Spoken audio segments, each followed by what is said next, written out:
नमस्कार विद्यार्थियों, चैनल पर सभी का हार्दिक स्वागत और अभिनंदन करता हूं। विद्यार्थियों, आज मैं आपके साथ हाजिर हुआ हूं कक्षा 12th के विद्यार्थियों का जो हिंदी साहित्य का पेपर हुआ उसकी आंसर की लेकर के, यानी जो क्वेश्चन है उनके उत्तर आपके सामने लेके आया हूँ मैं। इस वीडियो में हम सॉल्यूशन करेंगे, पेपर हल करेंगे पूरा। आप वीडियो फर्स्ट टाइम देख रहे हैं, मेरी आवाज़ सुन रहे हैं तो नीचे दिए हुए रेड है बेल आइकन को दबा के चैनल को पहले सब्सक्राइब कर लें, जिससे कि ऐसे ही नए नए वीडियो का नोटिफिकेशन आपको तुरंत प्राप्त हो जाएगा। लाइक शेयर करना ना भूलें, कमेंट करके अपनी राय ज़रूर दें, आपके कितने क्वेश्चन सही हो रहे हैं और आपके अनुसार कितने क्वेश्चन कितने नंबर आपके आ रहे हैं, कितने अंक आपके आएंगे, ये भी आप कमेंट करके ज़रूर बताएं मुझे। तो वीडियो शुरू करते हैं और सबसे पहले हम खंड ए में शुरू करेंगे। प्यार सपोर्ट बनाए रखें अपना। तो देखो, इसमें अपने पहला क्वेश्चन है विद्यार्थियों की वस्तुनिष्ठ प्रश्नों के उत्तर पुस्तिका में लिखिए। तो सबसे पहला क्वेश्चन था कि धर्म के रहस्य की इच्छा प्रत्येक मनुष्य ने करें, इसे समझाने के किसका दृष्टांत दिया गया। तो बहुत ही आसान क्वेश्चन है विद्यार्थियों, सुमेरियन के मनके से लिया गया था और ये घड़ी इसका राइट आंसर है। शेर किसकी मुद्रा में बैठा हुआ था, ये भी बहुत ही आसान क्वेश्चन है। गौतम बुद्ध की मुद्रा में बैठा हुआ था, जो अपने पाठ्य पुस्तक में हमने पाठ में अध्याय में पढ़ा था। और तो ये जो क्वेश्चन है आसान क्वेश्चन था। और ये जो क्वेश्चन है विद्यार्थियों, वो आपको पता ही है कि चार जो लघुकथा हैं अस्कर वजाहत की उनसे उस अध्याय से लिया गया। अगला क्वेश्चन देखो विद्यार्थी, क्या था। बसंत आया रघुवीर शाही की रचना है और इसमें ये इनका क्वेश्चन जो पाठ का लेखक ये रघुवीर शाह है। अगला है तुलसीदास जी का अध्याय भरतराम का प्रेम और कवितावली। तो उसमें भरतराम का प्रेम रचना रामचरितमानस के अयोध्या कांड से ली गई है। भेड़ों को उकसाने और भड़काने में किसकी प्रमुख भूमिका थी विद्यार्थियों, तो आप जल्दी से बताइए क्या राइट आंसर था। तो इसमें जगदर की प्रमुख भूमिका थी। बिस्कोर की माटी विश्वनाथ त्रिपाठी द्वारा लिखित आत्मकथा का अंश है, नंगातलाई गांव का अंश है ये। तो ये नंगातलाई गांव का वर्णन है आत्मकथा के अंश में, तो ये इसका आपको करना था। अब कोई वही जल पुष्प है जिसे कुमुद कहते हैं। बिस्कोर की माटी पाठ में इसका अन्य नाम क्या है। यहाँ पर मैं बता दूं कि कई विद्यार्थी मुझे मिले थे, तो इन्होंने इसका काफ़ी विद्यार्थियों ने उत्तर गलत लिखा है। कह रहे हैं कमल ककड़ी होगा, कुछ कह रहे हैं कमल पत्र होगा।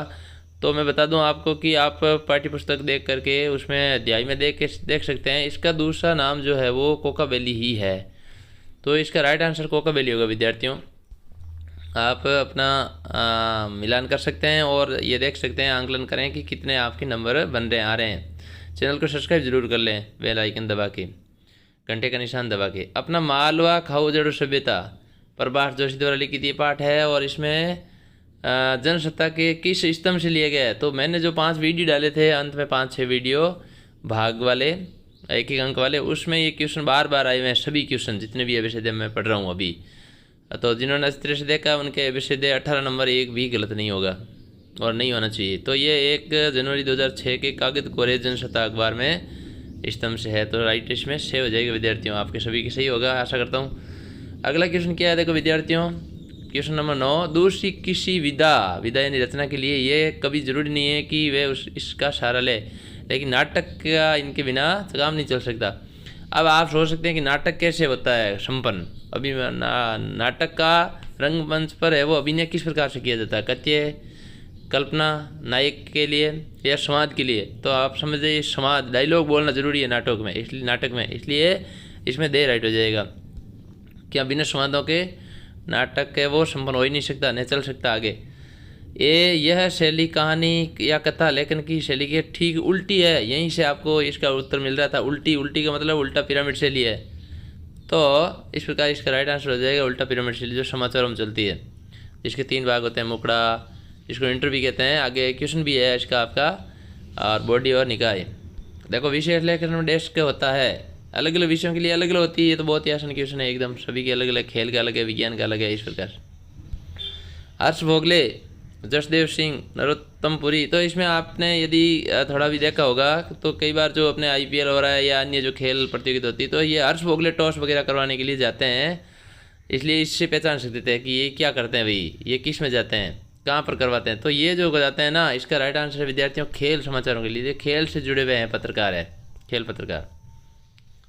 बाकी तो हो सकता है जसदेव सिंह या नरोत्तमपुरी आपने ज़्यादा नहीं देखा होगा, लेकिन हर्ष भोगले है वो खेल में जाते रहते हैं, जैसे भी भारत के या अन्य कोई मैच होते हैं तो ये भारत में टॉस करवाने का कार्य करते हैं। अब विद्यार्थियों देख लेते हैं रिक्त स्थान। बहुत आसान है ये सभी रिक्त स्थान खाली जगह। मैंने वीडियो जो बनाए थे लास्ट में पेपर से 5-6 दिन पहले जो 3-4 वीडियो बनाई थी, 4-5, उस सभी में ये बार बार रिक्त स्थान आए हुए हैं, आप देख सकते हैं वहाँ जा करके भी।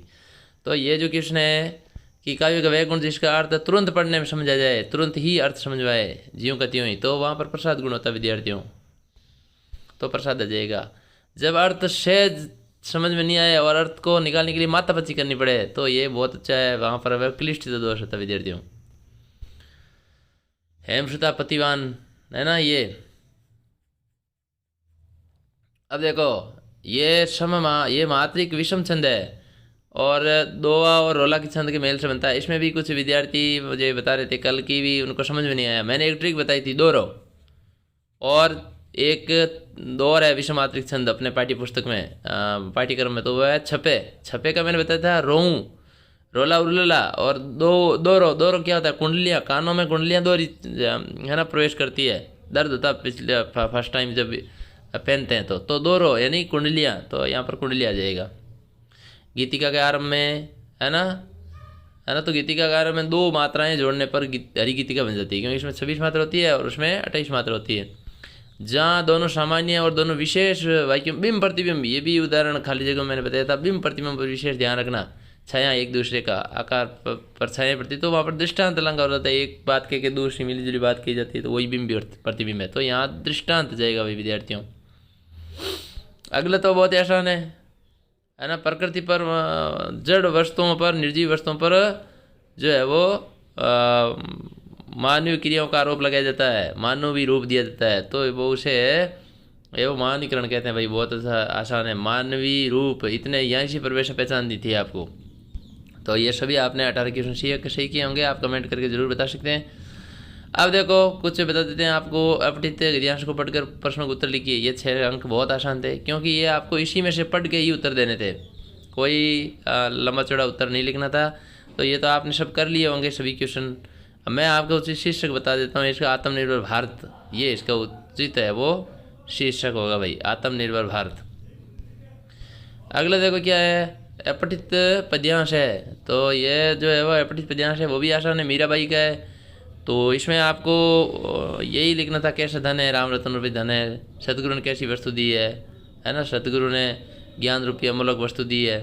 तो बहुत ही आसान है, मतलब इसी में से पढ़ करके कि जहर क्यों खाया है ना, तो है ना क्या है, जहर खाया क्या, कुछ खोकर कैसे धन प्राप्त किया, राम रतन धन प्राप्त किया, धन की विशेषता क्या है, समाप्त नहीं होता है। तो बहुत ही आसान है।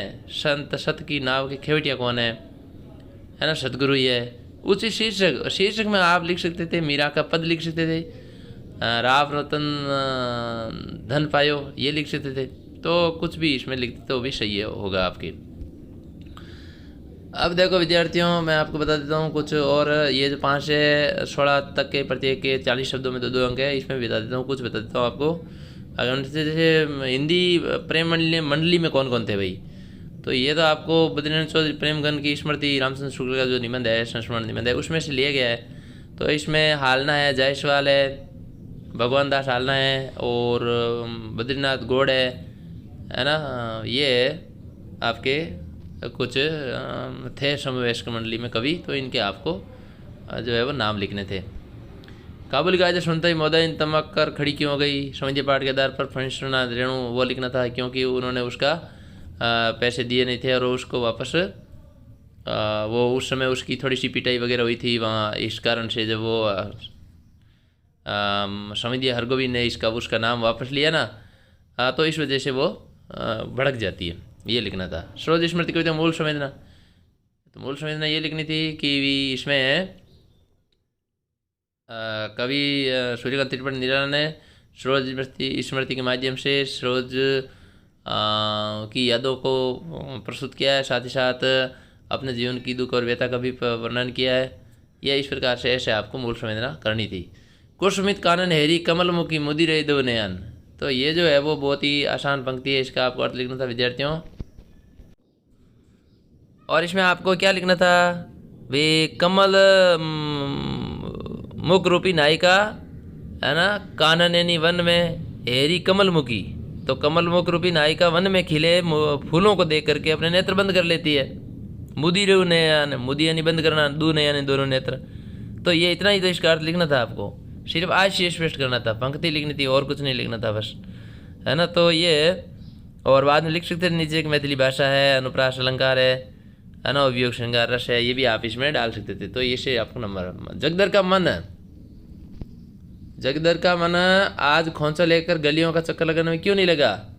तो ये इसलिए नहीं लगा क्योंकि 5 रुपये वो भैरव ने चुराए थे और उसको ऐसा लग रहा था कि कुछ रुपए मुझे भी मिल जाएंगे, तो अब ये काम करने की आवश्यकता नहीं है। इसलिए खोज और सभ्यता दुनिया को कैसे प्रभावित किया, तो इसमें आपको विद्यार्थी लिखना था कि भी इसकी वजह से पर्यावरण प्रदूषण हो रहा है, पर्यावरण का नुकसान हो रहा है, और परिवर्तन, प्रकृति का पूरा चक्र बदल रहा है ना। और औद्योगिकीकरण से बहुत सारे लोगों का विस्थापन हो रहा है, उनकी ज़मीनें और घर उजड़े जा रहे हैं। तो ये ऐसे इस प्रकार इसका उत्तर लिखना था भाई। प्रतीक अलंकार को उदाहरण सहित स्पष्ट कीजिए। बहुत ही आसान है भाई, प्रतीक अलंकार बिल्कुल। और उदाहरण भी देना था, 1 नंबर उदाहरण का था, 1 नंबर परिभाषा का था। तो इसमें आप आराम से लिख सकते थे। ये उल्टा होता भाई, प्रतीक का अर्थ ही उल्टा होता, जो मैंने आपको बताया था, खाली जगह वगैरह वीडियो डाला था उसमें। तो इसमें आपको ये लिखना था कि जब उपमेय को उपमान और उपमान को उपमेय बता करके उपमेय को श्रेष्ठ बताया जाता तो उसे प्रतीक अलंकार कहते हैं, है ना। इसमें प्रतीक का अर्थ उल्टा होता है, ये उपमा अलंकार का उल्टा होता है, विपरीत होता है भाई। और उदाहरण आप लिख सकते थे, शकी मयंक तव मुख सम सुंदर, है ना। तो इसमें चंद्रमा का तिरस्कार करके, जो मैंने उदाहरण बोला था ना, शकी मयंक तव मुख सम सुंदर, तो चंद्रमा को तिरस्कार किया गया और मुख को जो है वो उससे अधिक बताया गया, मानो जैसे मुख ही चंद्रमा हो। ये जबकि होना तो ये चाहिए कि मुख चंद्रमा जो है वो चंद्रमा मुख के समान सुंदर है, ऐसे कहना था, लेकिन मुख को बता दिया, तो इस कारण ये इसका उदाहरण हो जाता। बिंब और छंद किस प्रकार सहायक होते हैं भाई, तो छंद जो है वो आंतरिक लय प्रकट करते हैं, और साथ ही साथ इससे कविता रोचक बनती है, कविता प्रभावशाली हो जाती है। ये इस प्रकार जो है वो कविता सुंदर बन जाती है, मनोरंजक रोचकता आती है उसमें, कविता का सौंदर्य बढ़ जाता है। ये इस प्रकार से आपको लिखने थे। समाचार लेखन और मुकड़ा समझिए। तो मुकड़ा ये 3 भाग होते हैं समाचार उल्टा शैली में। पहला मुकड़ा ही होता है, इंट्रो कहते हैं जिसको। तो इसमें क्या, कौन, कब, कहाँ, ये 4 भाग होते हैं, और इसमें संक्षिप्त इसका वर्णन किया जाता है, तो उसे इंट्रो कहते हैं। विस्तार भी बाद में होता है समाचारों का। तो ये लिखना था। खेल पत्रकारिता के बारे में बताना था, जिसमें ऐसे पत्रकार जो खेल के बारे में विशेष रुचि और ज्ञान रखते हो, तो उनको खेल पत्रकारिता करनी चाहिए। और इस खेल पत्रकारिता करने वालों को खेल के बारे में पूरी विस्तार से गंभीर गहराई से जानकारी होनी चाहिए। तो ये ऐसे आप लिख सकते हैं। भीष्म साहनी और रघुवीर शाही का परिचय है। इनका 1929 में 1937 में जन्म हुआ था, रघुवीर शाही का 1929 में हुआ था। तो ये इस प्रकार आपको उनकी कुछ रचना वगैरह लिख के करना था भाई। अब देखो पद्यांश की प्रसंग व्याख्या, ये बिल्कुल आसान है भाई। ये देखो आपके आया है, इनका तुलसीदास जी का है ना, बहुत ही आसान है बिल्कुल। और इसमें आपको सबसे पहले प्रसंग लिखना था, प्रसंग नाम लिख करके कि प्रस्तुत अवतरण या पद्यांश तुलसीदास जी द्वारा रचित अपने भरतराम का प्रेम से लिया गया है। और इसमें जो है वो चित्रकूट में भरत ने अपनी विशेषताओं का वर्णन किया है तुलसीदास जी ने। तो ये इस प्रकार आपको इसका प्रसंग लिखना था। अब इसमें पुल की सजीव सभा बैठाड़े, यानी कि रोमांसिक शरीर के साथ भरत जी चित्रकूट की सभा में खड़े हैं, उनके निज नयन नए जल बाड़े, रूपक अलंकार है, यहाँ पर आपको विशेष में लिख सकते थे। अवधि भाषा है और 2 चौपाई छंद है, चौपाई है, यहाँ पर 2 तो नहीं है। तो नेत्रों से कमल रूपी नेत्रों से उनकी अश्रुधारा बह रही है। कबू मोर मुनिनाथ ने बाबा, मेरा तो कहना मुनिनाथ यानी मुनि वशिष्ठ जी ने पहले ही निर्वहन कर दिया है। इस सदी में और क्या कहूँ, मैं मेरे भगवान राम का स्वभाव जानता हूँ, वो तो अपराधी पर भी गुस्सा नहीं करते हैं, मेरे पर विशेष कृपा रही है। खेल में भी कभी वो मेरे पर उन्होंने गुस्सा नहीं किया। शिशु बनते परिजनों ने संगू, और बचपन से ही मेरा कभी साथ नहीं छोड़ा।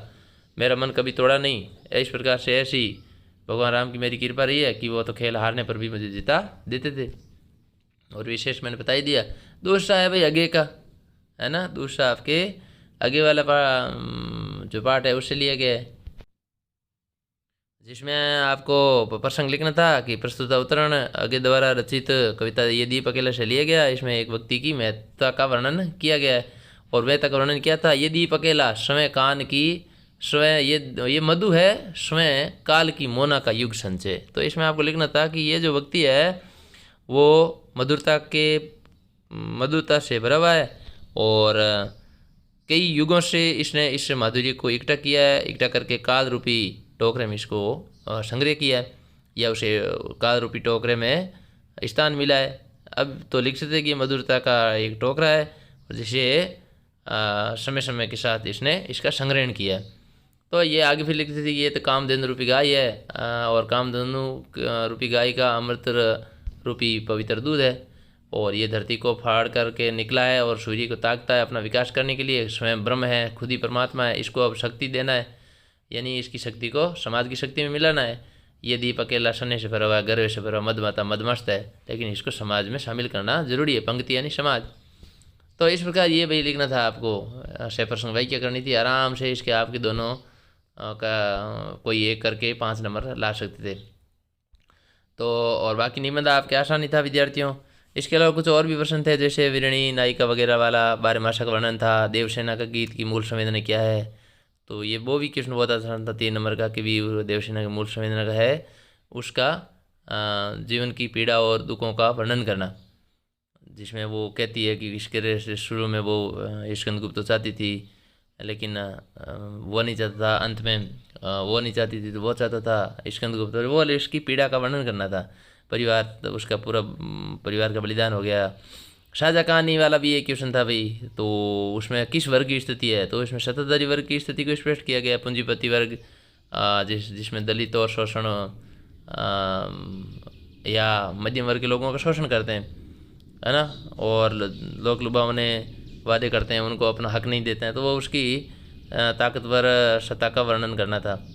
जगदर से अपनी आरती कहानी सूरदास ने छुपाई क्यों, क्योंकि उसमें वो अपने आप का अपमान समझते थे, जिससे वो उनका खुद का ही बेइज्जती होगी और अच्छा नहीं लगेगा, तो इसलिए इसलिए उसको छुपाना चाहते थे, तो उसका विस्तार से वर्णन थोड़ा सा करना था।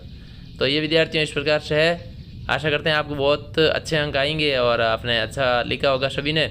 मिलते हैं आगे और वीडियो में, तब तक के लिए जय हिंद जय भारत। थैंक यू विद्यार्थियों।